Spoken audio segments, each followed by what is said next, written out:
On cherche tous l'argent. On veut tous être financièrement indépendants. On veut tous être financièrement libres. On cherche tous la fameuse liberté financière. Et dans la vidéo d'aujourd'hui, je vais porter ma casquette de conseiller en sécurité financière pour vous donner un conseil qui va beaucoup vous aider dans ce pays, le Canada, lorsque vous serez approché par des personnes qui vont vous présenter des opportunités de business, des opportunités d'affaires.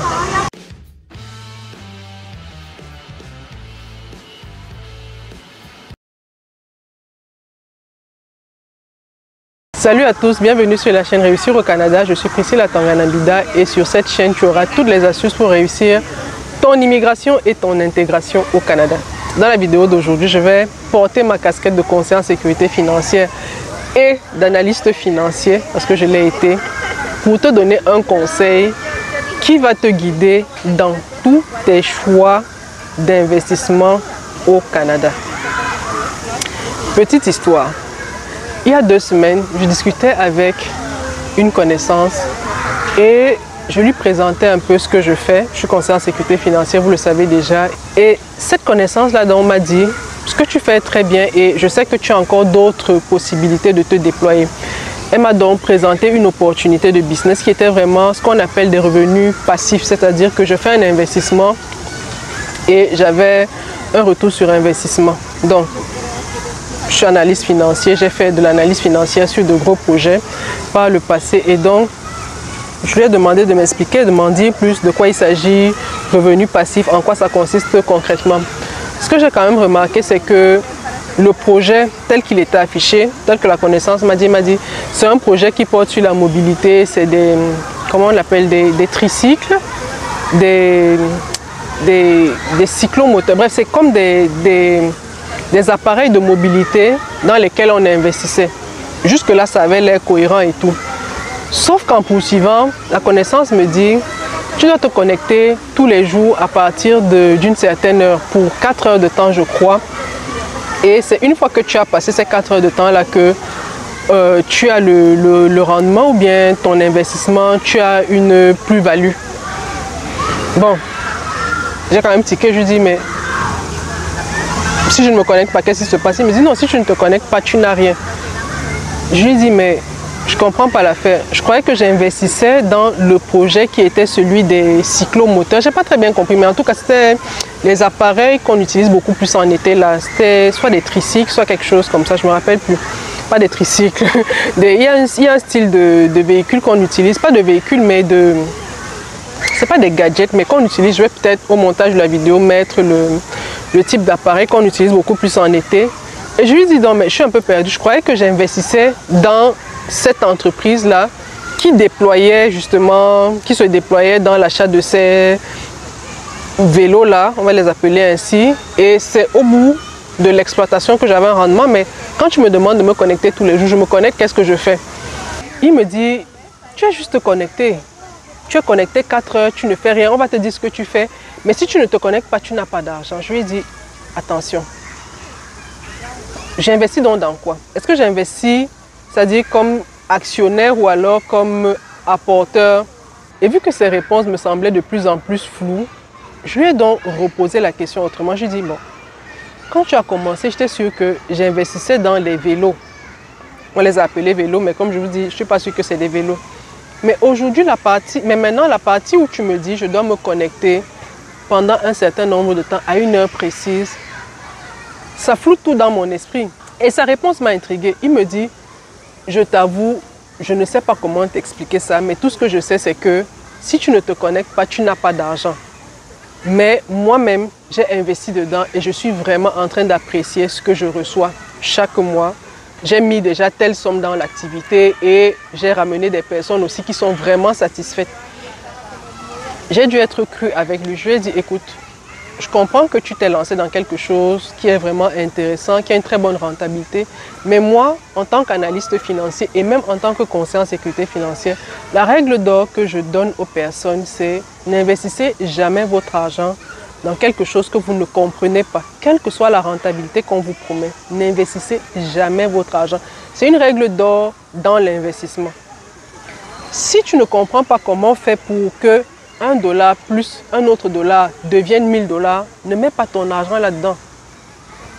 Parce que, admettons même que l'affaire est propre, là tu vas gagner. Mais si l'affaire est trop compliquée, comment tu verras même la balle venir en face? Comment tu ne sauras même pas. C'est-à-dire que, comme c'est déjà de la fumée de base, et qu'on sait que tu ne comprends rien, tu vas continuer à être enfumé. Je lui ai dit, c'est possible que ton opportunité d'affaires soit très bonne. Mais le fait que toi-même tu ne comprennes pas dans quoi tu m'embarques, ça ne me rassure pas. Je ne peux pas m'aligner derrière quelqu'un qui ne sait pas où on va. En toute chose, on suit une vision. Toi, tu es dans quelque chose que tu ne comprends pas et tu me dis, viens derrière moi. Pour faire quoi? Je lui ai dit non. Et j'aimerais donc vous donner ce conseil, chers amis. On est dans un pays où il y a très certainement beaucoup d'opportunités. Des opportunités que je ne maîtrise pas toutes, hein. Vraiment, je ne maîtrise pas. Déjà, pour cette entreprise-là, le fait qu'il n'ait pas pu m'en dire plus, moi, je ne peux pas vous l'expliquer. Vous voyez même toute la difficulté que j'ai à vous expliquer de quoi il s'agit. Peut-être qu'il y a quelqu'un qui a expliqué. Mais, chaque fois qu'on va vous présenter une opportunité d'affaires, assurez-vous de comprendre de quoi il s'agit. Assurez-vous de savoir comment est-ce que $1 plus un autre dollar donne $15. N'acceptez pas juste le fait qu'on vous dise j'ai mis mon argent moi-même là-dedans et je suis en train de voir ce que ça me rapporte. Non, ce n'est pas un argument. Parce qu'à la fin de la journée, quand ça va mal se passer, c'est peut-être là où on va découvrir que non, peut-être toi, il y avait une réalité que tu m'avais cachée au moment où tu te lançais. Donc faisons vraiment attention aux opportunités d'affaires qu'on nous présente.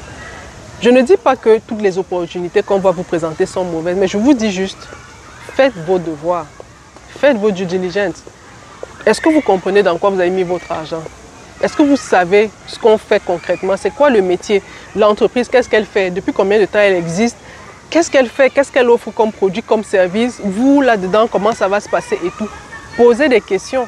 Mais s'il y a une zone d'ombre, ne vous lancez pas. Cadrez vraiment suffisamment l'affaire avant de vous lancer.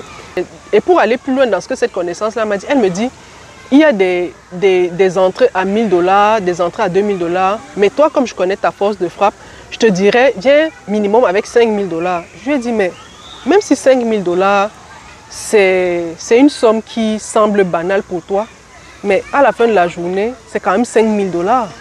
Donc, tu ne vas pas ramener quelqu'un à qui tu demandes de mettre $5000 dans quelque chose, mais la personne ne comprend pas de quoi il s'agit. Je dis, ça ne fait pas de sens. Et c'est malheureusement la vérité de beaucoup d'opportunités que les gens présentent aux autres ici. C'est que c'est des opportunités auxquelles on ne comprend rien. C'est-à-dire que jusqu'ici, je suis même allé sur la vidéo de l'entreprise, j'ai essayé de... Mais j'ai rien compris, j'ai rien compris. J'ai demandé à ce que quelqu'un vienne me présenter, m'expliquer donc de quoi il s'agit, mais j'ai jamais eu de présentation, j'ai jamais eu quelqu'un qui vienne m'expliquer exactement en quoi ça consiste. Je ne suis pas plus avancé, mais on veut quand même que je mette de l'argent là-dedans. Je dis non. Ça peut être très beau, ça peut être vraiment rentable, ça peut être tout ce que tu veux, mais le fait que je ne comprenne pas de quoi il s'agit, je ne me lancerai pas là-dedans. Je préfère avoir mon argent sur moi que de risquer de le mettre dans quelque chose que je ne comprends pas. Même si je l'aurais doublé de l'autre côté, mais la paix de l'esprit là, rien ne la vaut. Surtout dans un contexte comme celui-ci où on travaille notre argent assez dur. Donc, c'est vraiment un conseil que je vous donne. Chaque fois que vous serez approché par des personnes qui vont vous présenter des opportunités d'affaires, des opportunités de business, des opportunités pour rentabiliser votre argent, il faut comprendre le mécanisme derrière. Il faut vraiment comprendre. Moi, j'ai été analyste financier. Donc, ce qui m'a plu, c'est des projets de mobilité durable où tu investis dans une entreprise qui met à disposition des appareils de mobilité. Oui, je savais que tu investis, l'entreprise a certainement fait un business plan. Et c'est ce que j'allais demander par la suite, que bon, c'est quoi le business plan que l'entreprise a mis sur pied, etc. J'aurais demandé la documentation. Mais le détour où on m'a dit, tu viens te connecter 4 heures de temps, je dis, mais c'est des individus qui louent les appareils en question. Mais pourquoi moi j'ai besoin de me connecter? Est-ce que je deviens un agent d'exploitation des appareils? Qu'est-ce que je fais concrètement pendant les 4 heures de temps? On me dit rien, tu es juste derrière la machine. Je dis, ça ne fait pas de sens. Ça n'a aucun sens. Et l'heure même à laquelle je viens louer, est-ce que les appareils sont en train de fonctionner dans une autre ville? Parce que moi, je me connecte, on me dit entre 19h et quoi? 23h, je crois. Mais à cette heure-là, qui utilise les appareils? C'était tellement flou pour moi que, ben écoutez, j'ai rien compris.